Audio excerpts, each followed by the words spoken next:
Hello guys,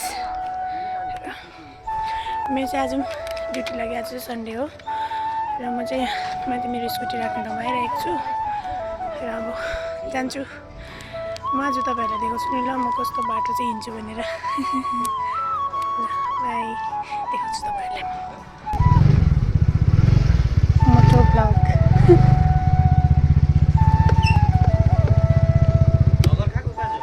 ब्लगरको को duty लगभग है। बाटो चाहिँ कस्तो डरलाग्दो छ बि। म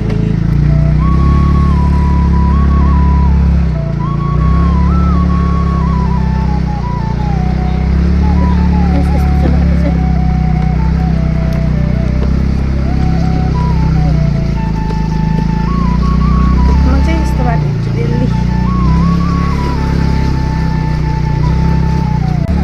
बाटो बनिन्छ त भन्दैछ, कहिले बनिन्छ होला हो।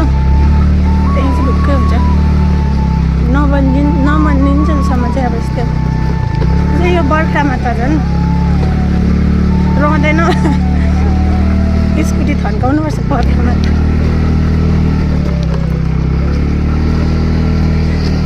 तर यति चाहिँ हो कि यस्तो बाटोमा हिँड्नु थालेपछि चाहिँ मतलब कुदाउने भयो भने चाहिँ अब जस्तो बाटो पनि सक्दो रहेछ हौ। त्यो चाहिँ मैले एक्सपिरियन्स गरेको आफै। भिडियो बनाएको त्यो पनि मलाई भासिनीले बनाऊ भन्यो नि त। बनाउनु सोचेको थिइनँ कि भासिनीले मलाई बनाऊ है आज चाहिँ भन्दै भयो। त्यही अब क्यामेराको सेटिङ कस्तो भएको छ केही थाहा छैन हौ।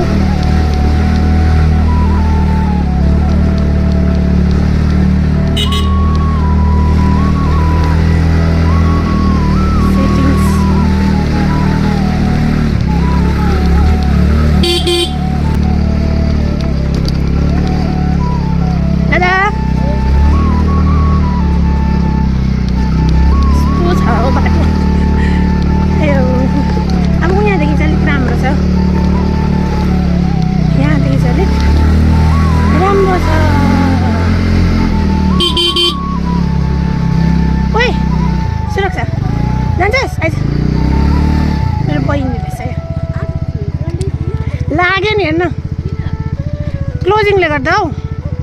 अब मार्चमा त त्यही हो नि, के हुन्छ छुट्टी। आज र अब अर्को हप्ता चाहिँ लाग्छ।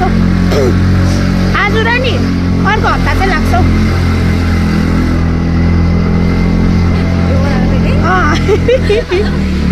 मोटो भ्लग होइन, खासमा चाहिँ मैले त्यो बाटो देखाउनु मन परिरहेको थियो, कस्तो बाटो चाहिँ चलाउनुपर्छ भनेर त्यो भिडियो बनाएको। आज फर्स्ट टाइम बनाएको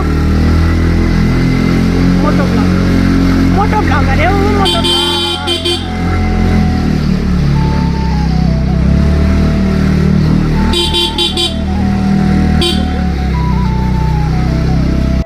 चौरस्ता ल, आँसु आयो मलाई, पुरा चिसो लाग्यो होइन। ल बाई। मेरो बहिनी टिभी टावरहरू भएर हुन्छ नि त।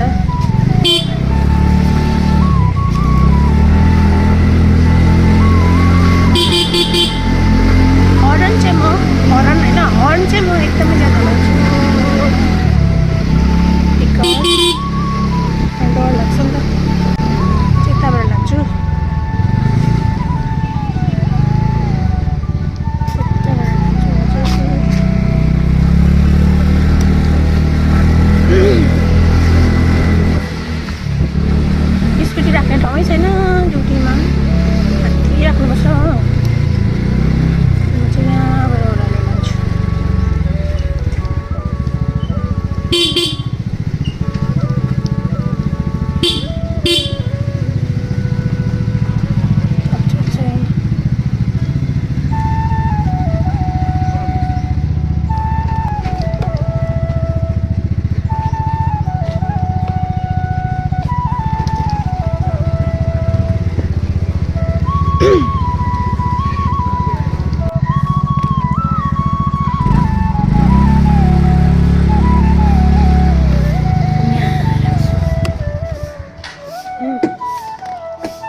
स्कुटी राखेर जाँदैछु अब कति बजीसम्म लाग्छ केही थाहा छैन ड्युटी हाफ पनि लाग्नुसक्छ र हाफ लाग्यो भने चाहिँ म कहीँ जान्छु होला सो तपाईँहरूलाई देखाउँछु ओके बाई बाई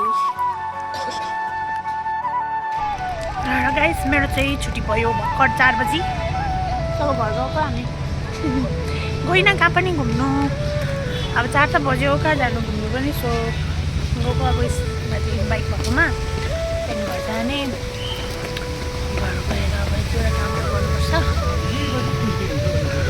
खै 2 बजी हुन्थ्यो सधैँ त आज खै 4 बजी भयो अझै हाम्रो त लाउँछ भनेर सोच्दै थियौँ 6 बजीसम्म नै लाउने रहेछ भनेर सोच्दै थियौँ धन्न दियो